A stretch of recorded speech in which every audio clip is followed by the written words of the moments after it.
Welcome back to IamCasa, everyone, from New York with the special collector, Mr. Yandretti, that you're gonna enjoy. He's one of the craziest watch collector with one of the most versatile and diverse collection out there. We can call them Yan watches, and you're gonna know why in a second.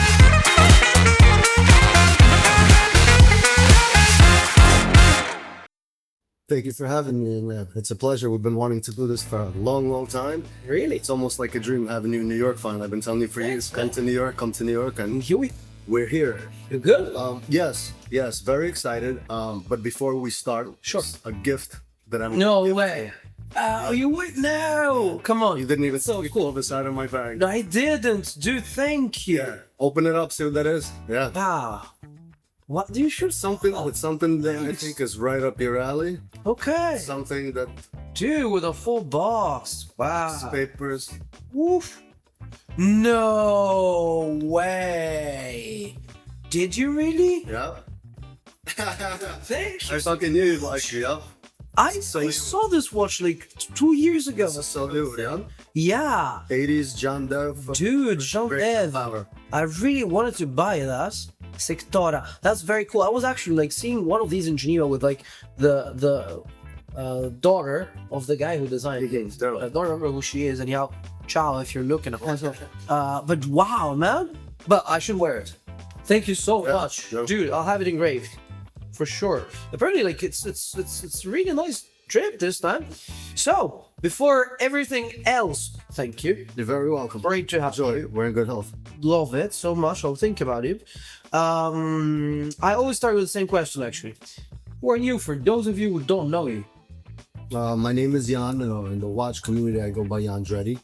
New York based, and everyone who knows me knows of my collection that they refer to as Jan's watches. Yeah. What that means is not the standard kind of watch, even though in the watch case you will see two watches that will look a little bit standard, but They're pretty cool. classic watches, with one of them being my favorite watch. Okay. But everything else is wild, crazy, obscure, independent, and just Jan's watch. The crazy shit, the crazy weird shit. Like, But honestly, that? I do, even though, despite most people maybe not, I do see coherence in that. Mhm. You do a lot of research. You do, like, you know what you have here. You really do. All the time, you know, story. Dude, you're on it. But, like, I don't know if you want to talk about it, but, like, on a more personal note, how did you get into watches? So I got into watches in about 2002. My dad, who's no longer with us, his parents, my grandparents, they got him an Omega C-Master. Okay. And I was like, oh, what is that? But I was too young, you know. I was 14, maybe like 14 years old. Okay. But they caught my attention, and I liked watches since then. And then in the mid 2000s, I was hanging out with older people, 10, 15 years older, gangsters Okay. of Brooklyn, and one of them got himself a Breitling. Was it the big one, the Bentley, Okay. which at the time was popular in the mid 2000s. It was like humongous. He did the Bentley collaboration, and I fell in love with that. And for my 21st birthday, my father asked me what I wanted for my birthday. I wanted a vacation to Acapulco with friends, girls, booze, whatever. And he said, oh, you want Acapulco? Get a job. I said, so why are you asking? He said, I'm going to get you a watch, because a watch is going to be with you for decades to come.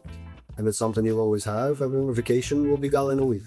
That's true. And so my first watch was a Breitling, so that was 2007 for my 21st. And that's it. After that, that was my first big boy watch. That's it. Just kind of the love has been there for almost 2 decades of collecting, and which is a surprise to many people. So what I learned in the New York watch community, into all these events, a lot of the collectors, they've only gone into the hobby during the pandemic. Yeah, that's very true. Because a lot of collectors, they'll know the basics of the Rolexes, the Cartier Santoses, the Omegas, but they won't know a lot of these other brands and a lot of independents. And to me, it was a surprise until I found out the reason was because they've only been collecting for 2-3 years, 4 or 5 even max. So they haven't had the longevity like I did to really go down the rabbit hole of watches. So you started with like basic stuff as well? Sorry to call it basic, but you know, like nothing's really basic, for maybe a G-Shock, but again, that's, you know. but you know, yeah, that's not basic. I like them in any watch, basically. let's say more like normal, and maybe, you know, like Rolexes. Sounds good in your wrist. Dude, that's so nice. Thank you so much. Man.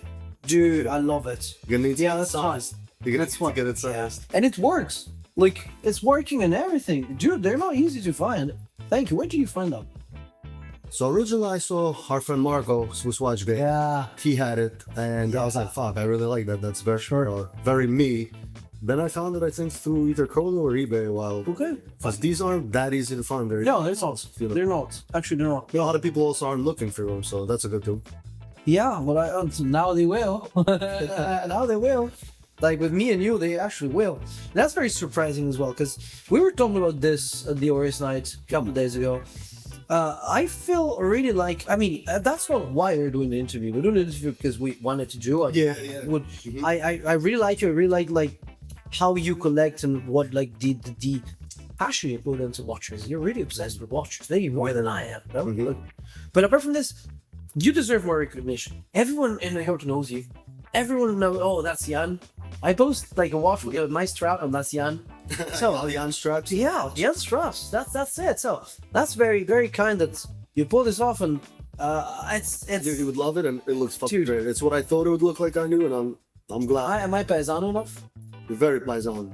You need the pinky ring. I have one. I have one. I'm sure. No, but again, back to your story. So let's call it more like mainstream watches. You know, Cartier and Rolexes. Did you start with that as well? So after the Breitling, which wasn't, it was my first watch, but it wasn't the first watch that I bought because it was gifted to me for my 21st.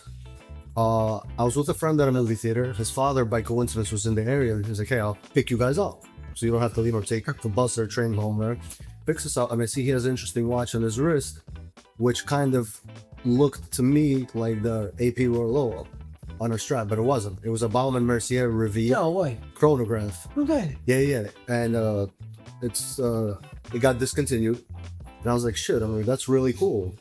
I'm like, can I see it? And he took it off. That's really cool. And then I was watching some like old school Russian gangster movie, and the guy also had that there. No way. Yeah. And I was like, huh, okay, that's it. So I looked it up. It was super affordable. I was like, I like that. Let that be the first watch that I buy for myself. No. Because Royal Oak at the time is yeah. I was like, no. So yeah, that was my second watch, but first that I built for myself. Then about a year or two later, I got myself a Rolex Datejust 2. Okay. And it was the original one that had, it was 41 millimeter. Yeah. It was humongous. The Rolex completely butchered it. The bezel looked like it was stretched. Yeah. No proportions. It had nothing, to the point where a few years later they had to discontinue it. So now you're 36. To the phone. For Rolex, 36, listen. There's the classic size, and I get a lot of shit for this.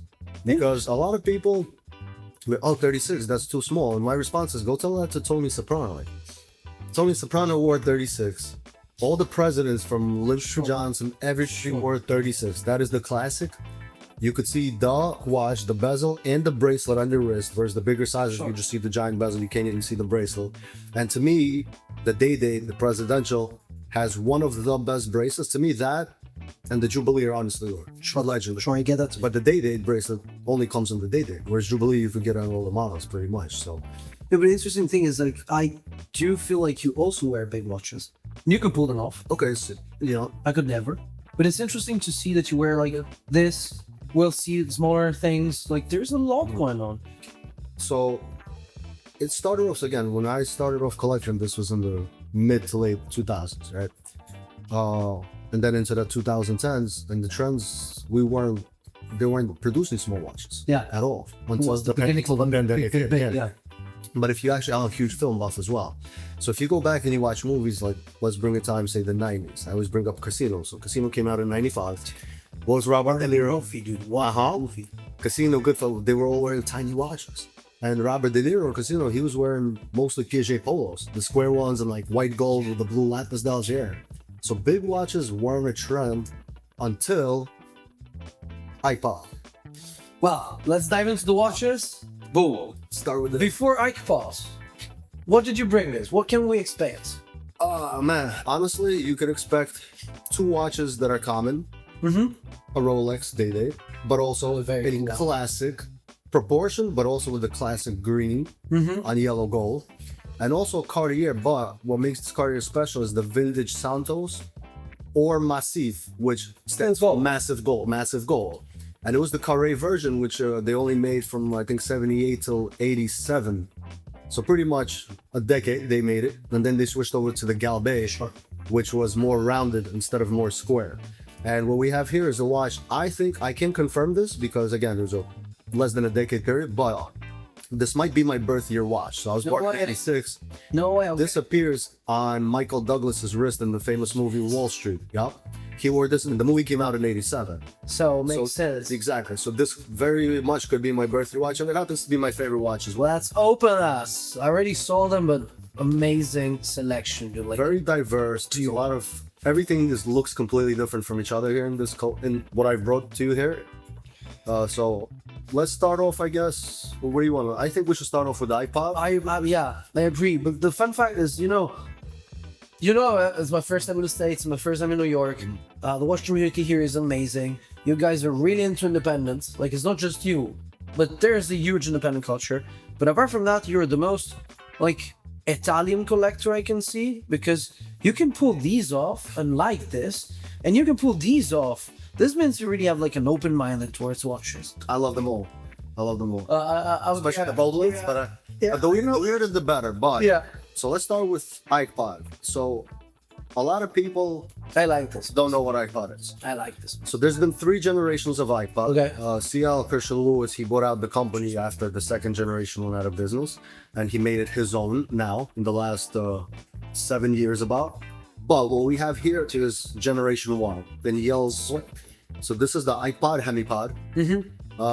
There's a few things that make this special and legendary. So the company was started by Mark Newsom, who's considered one of the best designers of all time. He did the GLC Atmos clock, he did furniture, he did cars. And he got together with his friend Oliver Ike, and they created iPod.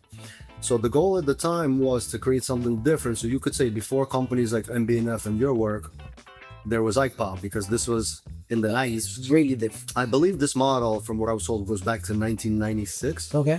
But iPod was started in 1994, so they had the C-Slug, and then they came out with this Hemipod. So the Hemipod, if you look at it like this, it looks like an alien freaking UFO.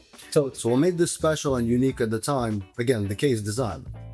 And yeah, for the 4 subdials. 4 subdials. So the reason for the 4 subdials, so this a chronograph and a GMT. Okay. But typically, you have on a chronograph 3 subdials and you have a date window. Yeah. He wanted balance on the dial, so instead of a date window, he created a whole subdial where you have everything from 1 to 31. Okay. There, so you could. So that's the point of it, yeah. Pretty much, but to get the balance, 4 subdials instead of 3, and to have open space. So that's why there's 4 subdials. What's interesting also, to service the watch, there's only a few people in the world, maybe 3, 2 in Geneva and 1 who's a friend of mine, Henry, Long Island, who have the tools to service an iPod. No way. What these tools do, if you see the brushed line, yeah, the line around, yeah, the tools take it and they open it up over here. It gets opened up this way. So that's how you kind of hard to service. Yeah. Only a few people in the world can service. Well, luckily, one of them is in New York and and a friend of mine. So yeah, so you take it apart this way. Also, he was the first to do a watch with no lugs.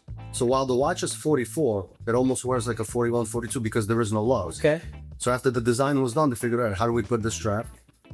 Boom, it goes right into the case. And again, this is the mid-90s, this wasn't done. And again, in the mid-90s, watches were small. Yeah. And this, you could say, iPod was one of the first obscure and first independent brands who was experimental before the Euroworks and the MB&Fs and everything you have now. Yeah. Since the year 2000, they were the first. But let's go even crazier. Once the company went out of business, the first generation, I think it was in 2006. And then it came back from 2008 to 2012. Again, with Mark Newsom at the helm, but doing mostly piece uniques and super limited runs, like Aventurine dials and Tiger Iron dials.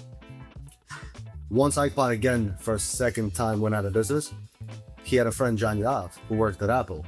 So he went over there and they figured out when the Apple Watch was made, here's the strap. Yeah.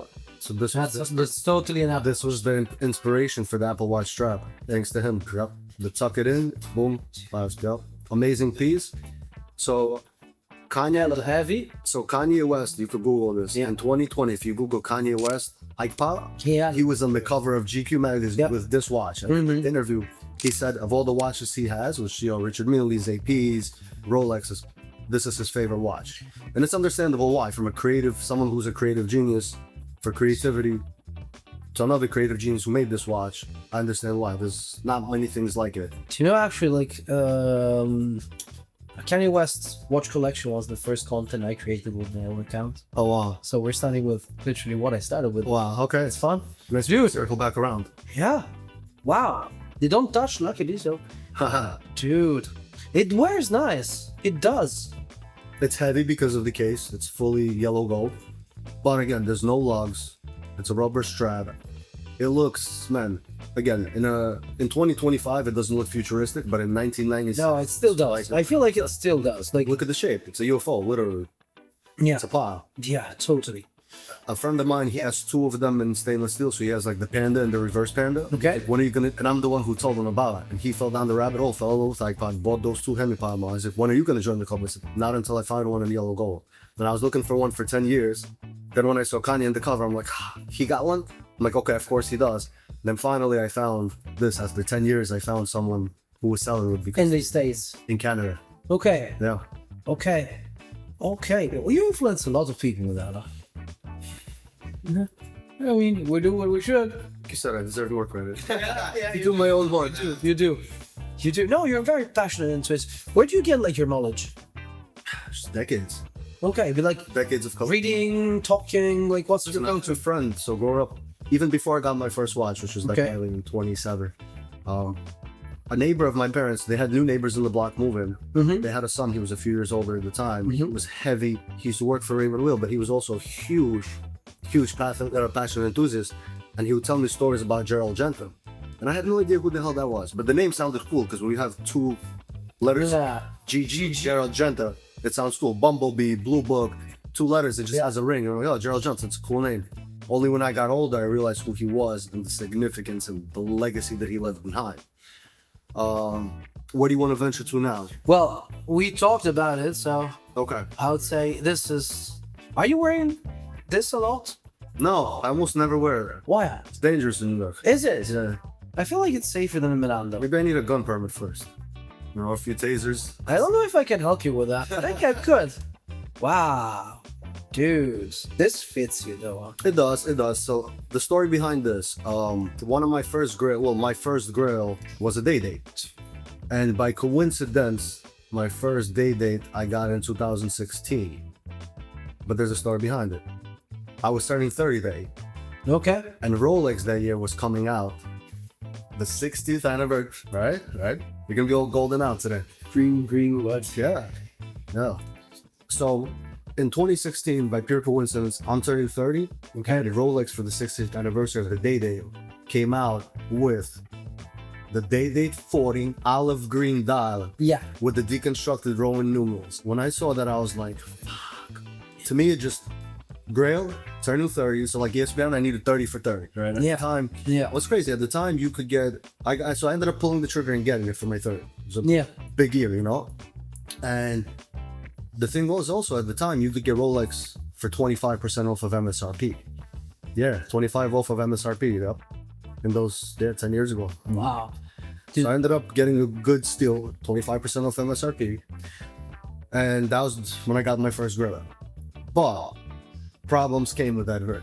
Wow. I started getting away from the big brands and going heavy into independence, from Beauvais to Louis Monet's to, Roger Dubé's to like Harry Winston's. How many watches do you have to pay on the collection? Probably around 50, but I started selling them. Started selling some off already, instead of just hoarding them. Yeah. Yeah. It does make sense. Because you get to, there's only so many events you could go to, and if you have too many watches, like shit. Well, luckily this week was one of them. Yeah, and a lot of them don't get wrist time, bro. You saw me this week a lot. I wore something different every single time. Yeah. And double wristed something different, which I'll only do to events. I'm not gonna, go on a date to a restaurant and wear two watches. I'm gonna look like an idiot. But to a watch event, with watch collector. Well, if she's a watch girl, that does make sense. So yeah, so then with that day date 40, I didn't wear it too often because again, it's such a outlandish piece, full gold, and 40 size. And that's after they discontinued the bigger ones, the day date 2s. After a while, those Roman numerals, I get OCD. They started looking too weird, almost like they're an Ozempic, because they were slim, they were deconstructed. Yeah, they are. Yeah, It didn't have the movements. They looked like it was, I don't know, Slim Jim, skinny. And I decided to go back to the classic size of 36. which at the time people were giving me shit, but the watch community started gravitating towards vintage, which is smaller. Yeah. And I'm like, you know what? I tried on the 36. I'm like, this is perfect.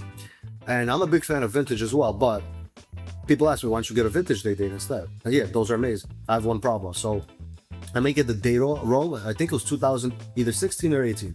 What Rolex did was in the day dates, they added ceramic insert pins around the pins to stop the bracelets from stretching. So if you look at a day date from 20, 30 years ago, it looks like, you know, a teenager's teeth. Well, they have braces and shit. All the teeth are crooked or all over the place. Yeah. And to me, with someone with OCD, I need like perfection and feng shui. It fucks it up. You see the bracelet is all crooked and Yeah, I get that's why. So this one doesn't stretch. It's perfect, and it has the quintessential Rolex colors: the ombre fume green, the diamond baguettes. You don't usually wear that. And you'll go no, but on Rolex, I wouldn't get like a diamond bezel unless it's maybe like a Jacob 5 times. But that's a whole different story. We'll get into it. I know, but Yes. wow. We'll get into that after. But, you know, it's little diamond hour markers, and I think it fits perfect. I mean, 36, it's not too outlandish. Then every single one of your watches is like in pristine conditions. You wear them, yes, but you take good care. It's those two. It's the OCD driving your whole life. Whereas a lot of people like days on their watches, I don't know. Wow, I don't know. I honestly, but still, I mean, it's good to see them in this condition. Talking vintage. My We introduced that. It's your favorite watch watch. all time. My favorite. Really is it? Which is a surprise based on It is. the collection. It is actually so. Yeah. Yeah. So what's was Cartier's answer to the day date in the evening? Yeah. And I'm the type of person that if everyone is, you know, buying one thing, I'm gonna buy the complete opposite. I don't join the crowd. So if everyone was getting day dates in the 80s, I would have been the one to get this. And this was the Gordon Gekko watch, as we discussed in the movie Wall Street. This is what he wore. And this is great for anything. I wore this to a wedding. They go, what do you wear? Oh wow, that's a 10 out of 10. It's stunning. It's small, so it's 29 millimeters. Yeah, but It's perfect. let me see this on you. I'm very curious, honestly. Like, never seen you. Well, no, maybe I did. You brought it to Geneva. So I slimmed down. I'm not as muscular. I'm kind of like the Rock and Batista. I started slimming down, getting more leaner. But I think it looks great. It does. Very. It doesn't look small at all. At all. That's what she said. It's so it's classic. It's classy, and I think Cartier did design language. What I love is the screws and the bracelet. Yeah, dude. I love this bracelet. I love the screws. It's their design language, and again, full yellow gold, and it's not too in your face because of the small case size. Yeah. I think this is the perfect watch. Plus polished, so not too shiny. Yeah. Well, it's brushed gold. Yeah, sorry, brushed. I prefer brushed. I don't like polished. Polished, yeah, So sorry. shiny. Yeah, no, I understand that. But I prefer brush gold because I like to see the lines, and I feel like it's not as in your face. Yeah. And that's another issue a lot of people have with the day-date, the modern ones, They're very shiny. that the lugs aren't brushed. Yeah, they're But very shiny. they're so small on the 36 that you can't really tell. It's tiny. You know, can you really tell the difference between polished and brushed lugs on a 36? It's super tiny. I don't No, know. plus they did a great job on the bracelet, so it doesn't get like too much. Still, you know, it's Yes, very recognizable and loud watch, but in a good way, of course. Even at 36. Yeah. Listen, this is also loud, even though it's 29. Oh yeah, But it's also very demure, very. I could wear this with a tuxedo. I could wear this with a black T-shirt. I could wear this with sleeveless. sleeveless. And the reason I'm wearing a sleeveless today because there's a running joke in the watch community in New York that anytime I wear something that has sleeves, oh, you're wearing sleeves today. You know, so I decided, for this video to not wear sleeves. You know, okay. for all my New Yorkers. It's nice. There's a huge community in New York. Yeah, huge. I love this color. So yeah, my favorite watch ever. Okay. And how I got into this, I actually got it from someone we know, Simon from Warner. Oh, no. Harmony. Yeah. No way. Shout out to Simon and Ruff. Shout out to Simon, yeah. So I first seen he had one. I reached out to him after I actually bought a two-tone from him first. Yeah. Once the whole vintage market exploded in the early 2020s during the pandemic, I started gravitating towards the more vintage, smaller pieces. All the pieces in my collection started to feel too big. I know I went down that rabbit hole, and to me, just Cartier. I always wanted a Santos, but they were too big. The 39s, this is solid, but yeah, it's too square. I prefer this. This 29, this is perfect. It's like a bracelet. It's a bracelet watch. It looks very good. It's very classy. Thank you. It's very classy. What else? And yeah, and plus Wall Street is one of my top 5-6 favorite movies. What is the first one? Really? Scarface. Yep. That's the one movie I could watch every weekend. Okay. Well, it's still a taste. Yeah, Scarface and Inception. You have a Scarface tattoo somewhere? No. I'm not gonna get tattoos of watches. No, but yeah, You know, that's, yeah, I guess. Yeah, but that's different. So the meaning behind this tattoo, c'est la vie, is it's from my grandfather's, my great grandmother, and my great uncle who passed away. Okay. They're kind of like the doves watching over me, and the Basquiat crown. I like Basquiat, but the crown is for the two kings who were like, Okay. the fathers of the families who passed away. Yeah, so that's kind of the story behind that. So yeah, possibly birth year watch, my favorite watch. Let's Favorite movie. So let's ask Cartier if we can get it. Well, let's get into this other like way more quirky looking watches. let's go with the Jake. Please, it's as I told you, it's the first time I actually see someone owning a Jacob. Who's not a dealer. Okay, so I'm gonna tell you something. Please. So Wow, it's just so nice. we mentioned titanium, and this honeycomb strap is ridiculous. Wait. Why did you go for that one specifically? Well, because that was the world's cheapest. Then you have the Jacob. Oh, I mean, you say it's like $500,000 and $250,000. As the other ones are more art pieces. So growing up in New York and Brooklyn specifically, the Jacob watch is, if I had to make a book of 25 most legendary watches, Okay. Jacob is going in there for the 5 times. Yeah. Well, watch position. Among the first one, I would say for me. No, for New York, yeah. Yeah. For watches, no. No, sure. Obviously, for the reason. So with the 5 time zone, I'll never forget. This was circa 2003. I'm at a friend's pool. It's like a community of condominiums, and they had a pool there. So we would hang out there every summer. Someone pulls up, and you just hear him blasting Nas, the rapper. And I grew up in Nas is a legend. I think he's the best of all time, but also a legend to New York from years. He's legendary. Blasting his famous song "Hate Me Not" from his I Am album, while driving a brand new Lexus LC convertible, which was, I think, came out in 2002. You got this, gets in the 2-seater, 2-door convertible. Sure. Blasting that, and he comes out. He's wearing like some crazy chain, and he's wearing the Jacob 5 times on him. So at the time, you could get that in 40 and 47. At the time, everyone was wearing it in 47 because it was 2000s, the era of our big watches. Blinged out, iced out bezel that you could actually unscrew and remove it. You could remove the bezel from the Jacob 5 times. It unscrew. Well, you could put it on. You could take it off. Didn't know. So it is a sports watch, but if you look back at the magazines, even though Dickie did an article last year when Drake was wearing, because he was kind of bringing it back, every who's who of celebrity, whether it's a ball player, a rapper, a fashion icon, everyone was wearing a Jacob or 5 times watch. How much are these now? What? 5 times. You could get it from anywhere from $1,500 to $4,000, depending on where you look. Yeah. Shout out to Marcus for hosting us at Perpetual MP Studio. Who's there? Yeah, thanks. Thumbs up. Thank you, Mark. Then after, Jacob, he went to jail. He did a small stint, and when he came back, he really took his Jacob and co-brand. And also, what's legendary about that, the Jacob 5 times on watch is where he blended hip-hop with fashion with watchmaking. Yeah, Pretty much he was the one who got hip-hop. Makes sense. To watch. Makes sense, yeah. Because in the 90s, it was only pretty much, you seen like Biggie and Tupac, and it was all about the Rolex presidential. Sure. That's it. And then the Jacob 5 tone was on. That's it. It's legendary. So once he came out of jail and he really took Jacob to the next level, so this one, for example, this is called the Epic X. Yeah. Skeleton. The reason it's called the Epic X, if you look, it starts off at the lugs, goes into the vertical bridges, and it forms an X shape. Yeah. And I think I'm a big fan of skeletonized watches. A lot of if you see even here, a lot of stuff here has skeletons. This is sure. Oh, yeah. What makes it like? You'll see. Look, she gets to that. 8 out of 10. Yeah. No, that's the 7 out of 10. That's the Longi Invincible. We'll get right to say. I could go on and on. But I think this is one of the most beautiful skeletonized watches ever, period. I think it's my favorite sports watch. I was wearing this most of the summer. I love the color orange. As you could tell, there's a second orange there with the orange strap.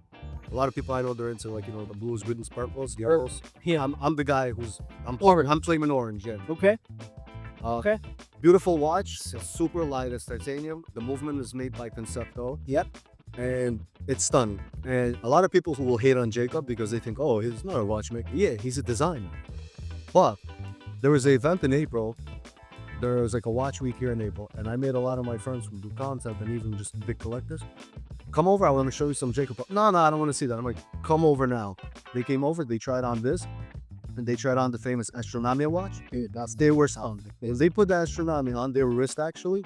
They looked at me, and their eyes, their pupils dilated. They're like, oh shit. They started taking the wrist shot. I'm like, I told you. Yeah, but those are more of like art pieces. You can't really wear that. They're I humongous. would get this one like a tablecloth more than the watch itself. No, I would get the watch. Would you? But you could, right? If I sell my cat, yeah. Maybe it's more looking for someone to buy one. Right after the Vanguard, yeah. It's a whole different story. So that's that with Jacob. So one of my favorite watches, very unique. You go to the gym with this? I don't go to gym with anyone. Apple Watch. No, do you actually have an Apple Watch? Yeah, I gotta use hard. I'm like, yeah. Only in the gym? Yeah, when I was trying to get in shape, I would use it. So I would go in the You're gym. about in shape. So what I would do, I'm in good shape now. But there was a time, for example, where I was dieting and I'm like, shit, it's a Tuesday. I'm like, all right, well, I'm craving pizza. And I'm like, no. I'm like, you know what? If I'm gonna say no, I'm just gonna eat like everything in my fridge at night. So I had 3 slices of pizza. I Googled, it was like 900 calories. Went to the gym, got on the treadmill, put on the show Succession on HBO. Yeah. And just watched like an episode and a half and burned off all that pizza, and that's it. I was happy. So I didn't add calories, and that's it. So the Apple Watch the Apple Watch just helps with the calories for the gym. So you're not like against them?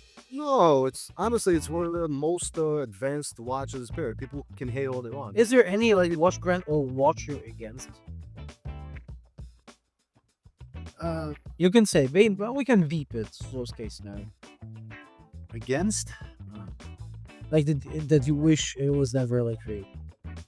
No. Okay. No. Everything contributes to it. Yeah, everything does. Yeah. Different strokes for different folks. Everyone has their own preference, their own taste. A lot of people, they might not like my watches. My watches speak to me. But I'll tell you this also, like I have a friend, I'm not gonna mention her name, she's a very big collector in New York, huge influencer. Shout out to Erica. Miss Watch GMT. But at first, when we met, she's kind of like, oh, your collection's very obscure. It's not something I like. She was more into like, the Rolex, like Hulks and like horses and whatever. And now I call her Mrs. Atsuka Lotex. She has all the Atsuka Lotex, which are technically Jan watches. Yeah. So I feel like a lot of people in the community, after seeing a lot of my collection, are kind of rubbed off on them, and they started kind of going more towards like not the more traditional, but more and even with the traditional, more something with a little edge to it and a little short, Short. We need some fun. Yeah, of course. To me, watches are fun. If I want to tell the time, I'll take my phone. Yeah. To me, a watch, it's a reflection of personality, style, taste, and just, again, I like more avant-garde stuff. You just like stuff. You do? Collecting fragrances. I never wanted to be the guy who smells like Sauvage or Acqua di Gio. I'll be the guy that smells like something that you won't smell on anyone else, Talking about something you won't see on anyone else. What is this? I don't know anything about that. One of the most insane. Manufactured something private though. Okay. See, you will do a better pronunciation. I will butcher the pronunciation. So MCT, they're no longer around. So they introduced this watch in 2014. They were nominated for GPHD. So this is a crazy jump hour. I think there are only, 99 of them made. So it's at the sequential too. The sequential done. Exact track as the minute hand. And it goes around. There's 4 quadrants. East, west, north, south, right? Yep. Each quadrant has a number. Those quadrants are made up of 5 prisms. The prisms flip over to the next time. Oh yeah. So only one of the towers, which is the current hour, will be exposed while the other 3 are closed off. Boom, and it jumps counterclockwise. So much fun. Like it's loud. Actually, You hear a clip. And I need a crazy strap for it to match. So yeah. I had Charlie Musso in New York making these crazy strap to match. There's also like Jan strap. Of course, total Jan strap, which is needed for a young watch. You should launch a brand actually. Do that. That's heavy rose gold, just highlight it. I've been in a weird. I love gold, yellow, rose, everything but white gold. I think because we like the same skin tone, not really extra white. Well, already extra white, dude. Like it's yeah. Beige. Okay. It's good, yeah. Let's not get into it, but it really fits with gold. Yeah. So this watch, well said. Yeah. Right on the shit. Okay.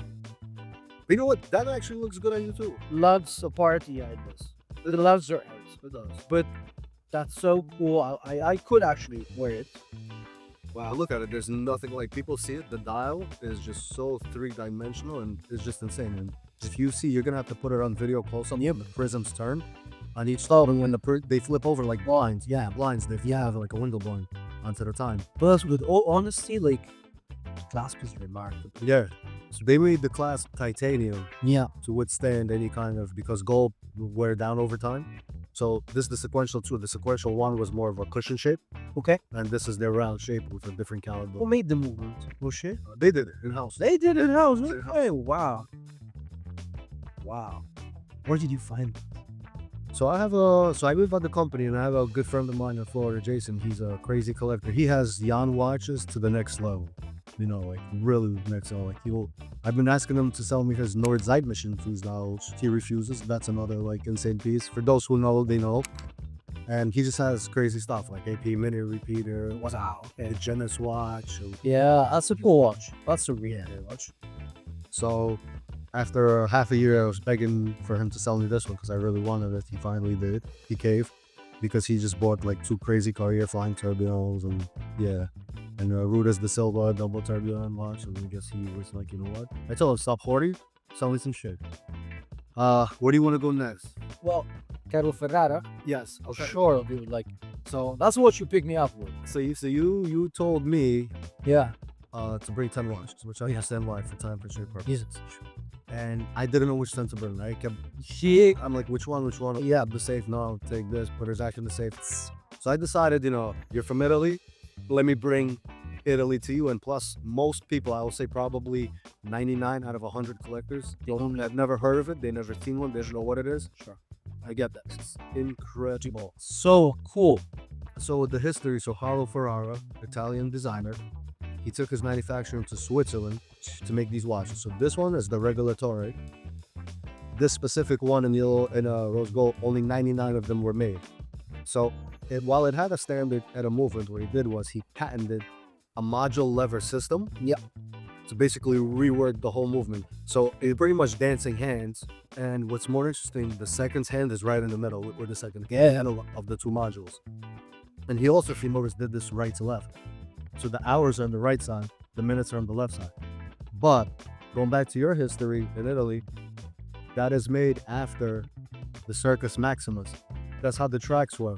When they rode the horses and the gladiators and everything, the tracks were like this. I could do this all day. Yeah, I know. All day. I know. This is Such a bit fidget. and of course I had to put a yarn strap on it Sure. to match Sure. the jewels.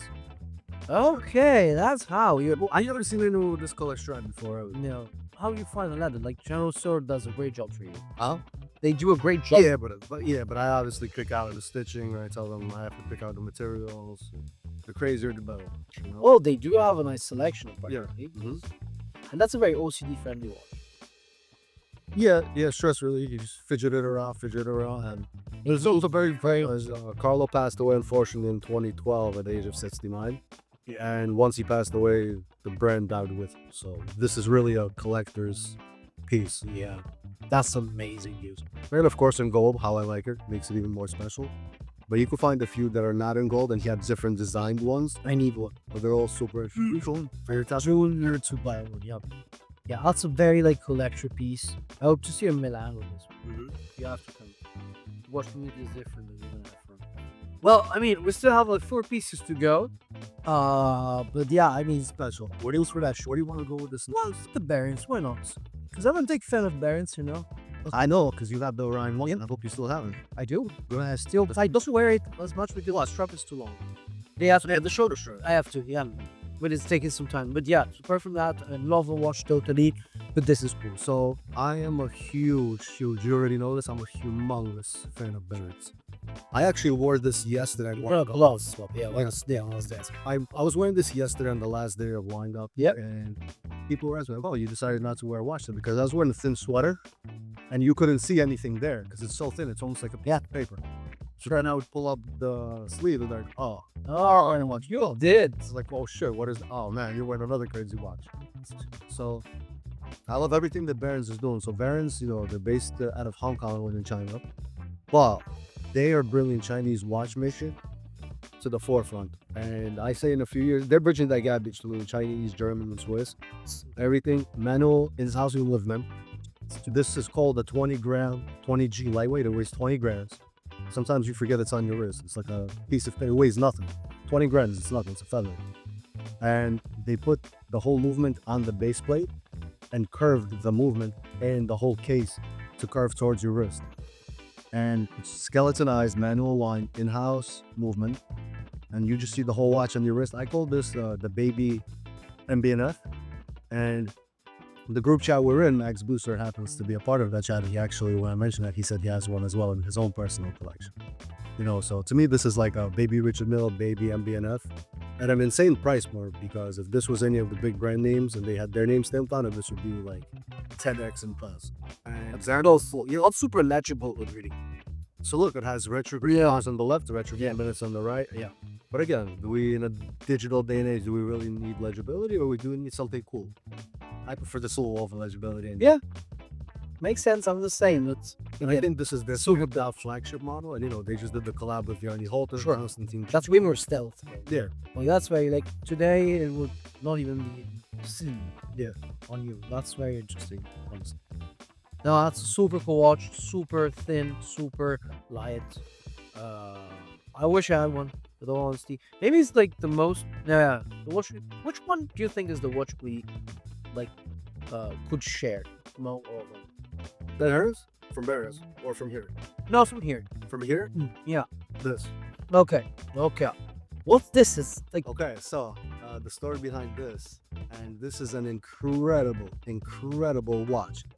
So between him, so this is Thomas Schnell. He's in Munich, Germany.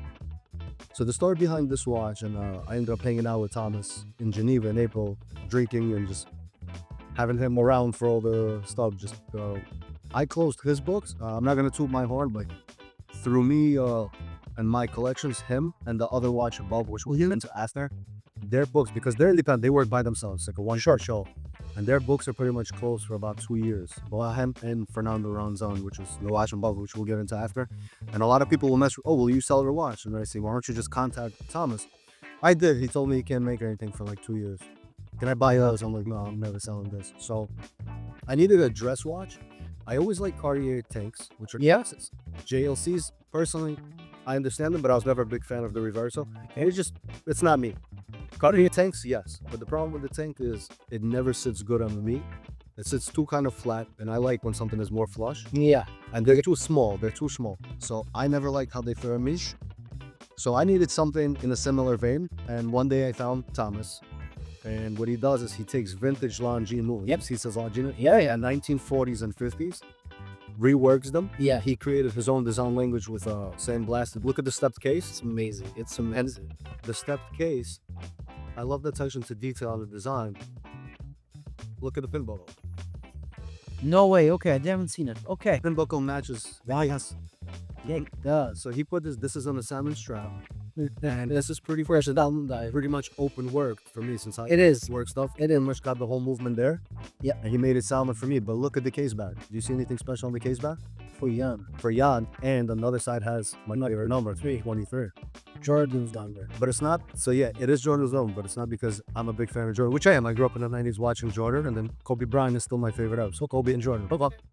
Why 23 is my favorite? Because it signifies greatness.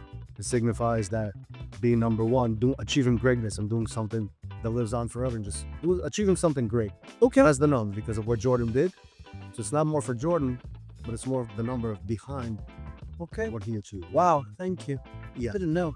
So it's like, it's like a crystal, right? It's a sapphire crystal. Yep. With the numerals. Mm-hmm. The flags. The whole movement. You see the second hand there. Yeah, a lot of them. So to me, this kind of, I prefer it over a tank and a reversal. And it cured my itch for having a watch of that shape that I could, put on with a suit or just take to a cocktail party. And I think this fits you perfect too. So when you said which is a watch we would share, it'd be this and it'd be obviously the Gold Santos. Sure. I would say 1, 2, 3, 4, 5.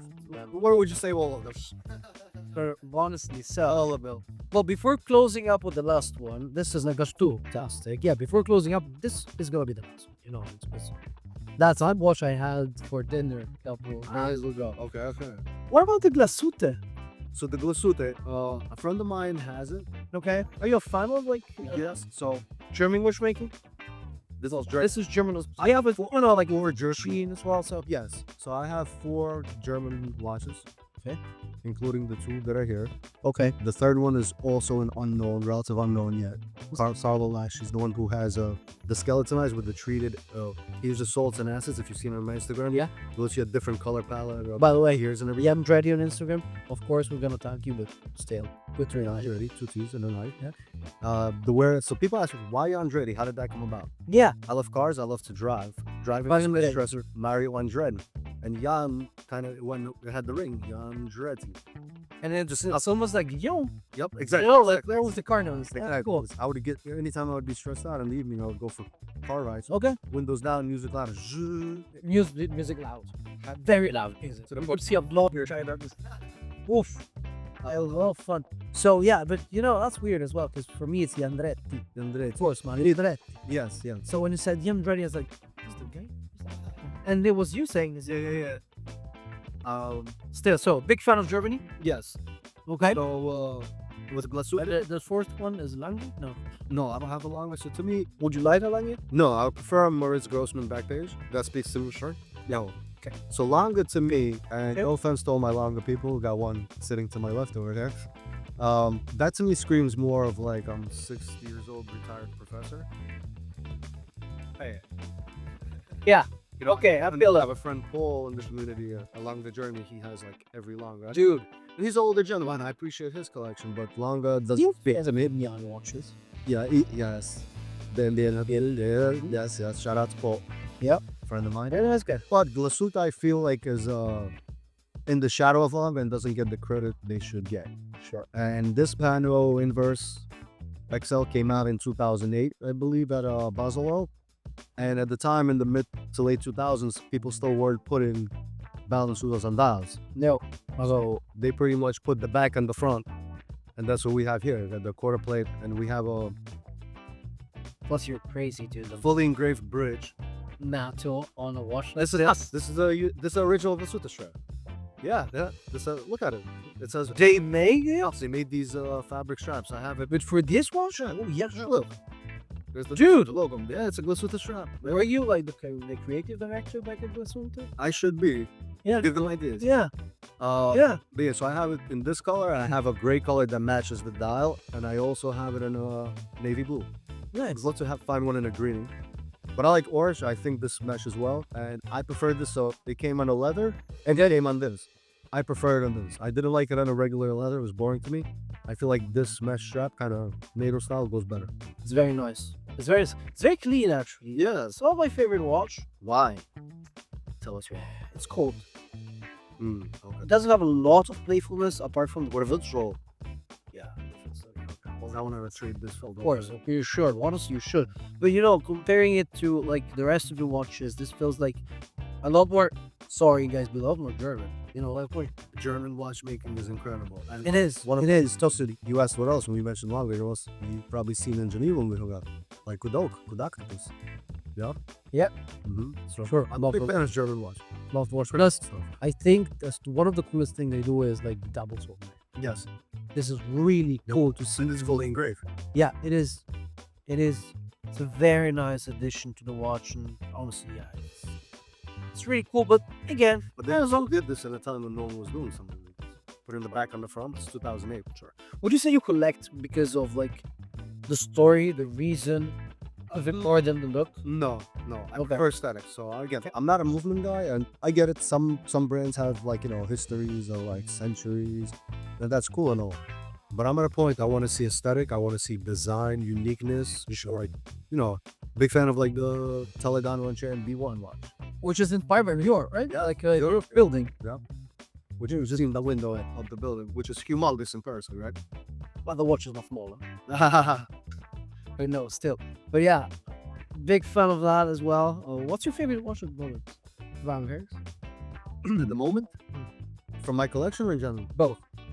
Ooh, so my new grail is the Vanguard Orb, Yeah, which Favorite for you? yo, this is nice. This is my favorite for my collection. Period. My favorite watch of all time.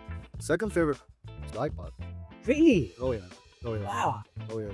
But I have a lot. It's tough though. I have a lot of favorites. Like when I was today figuring out what to bring. So I'm not an AP guy Okay. because people already in New York know I call it the Royal Joe instead of the Royal Oak because that's all they promote. Yeah. And they have so many amazing watches back to the Jules Audemars lines. And, so to me, my favorite AP ever is one that I have in gold, the Millinery. Yeah. Because again, open work, balance wheel, and it's so underrated. And I wish that they had promoted that instead of just Royal Oak, Royal Oak, Royal Oak, Royal Oak. It's boring. Easy. It is boring. It's easy, dude. It's easy. It's what people want. The only Rolex, honestly, I like the one. So Issey Miyake, the designer, he had a Royal Oak. It was a 33 millimeter. You could actually find photos.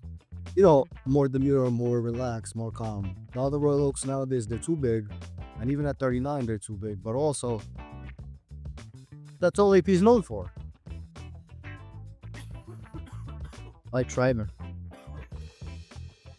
I'm fine. Okay.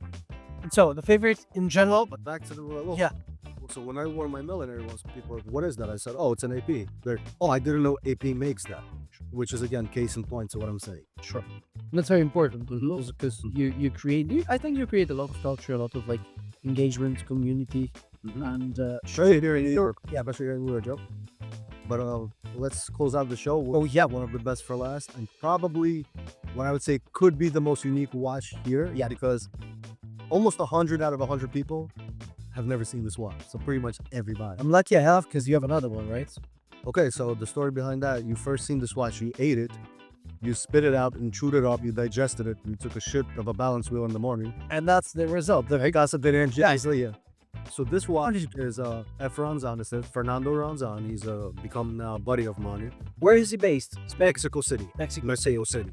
So During the pandemic, he was fixing watches in Canada. Well, right before the pandemic, fixing vintage watches. Then he went back to Mexico City where he's from. So during the quartz crisis, a lot of machinery was left behind in Mexico City. Really? Yeah. Was it? Didn't know. So he took the machinery, started working on his own style watches. So this is a jump hour. Yep. And the one in your hand is a piece unique for me that he sent to me as a gift on my birthday, which was October 4th, early in the month. The one you've seen in Geneva was a 40 millimeter.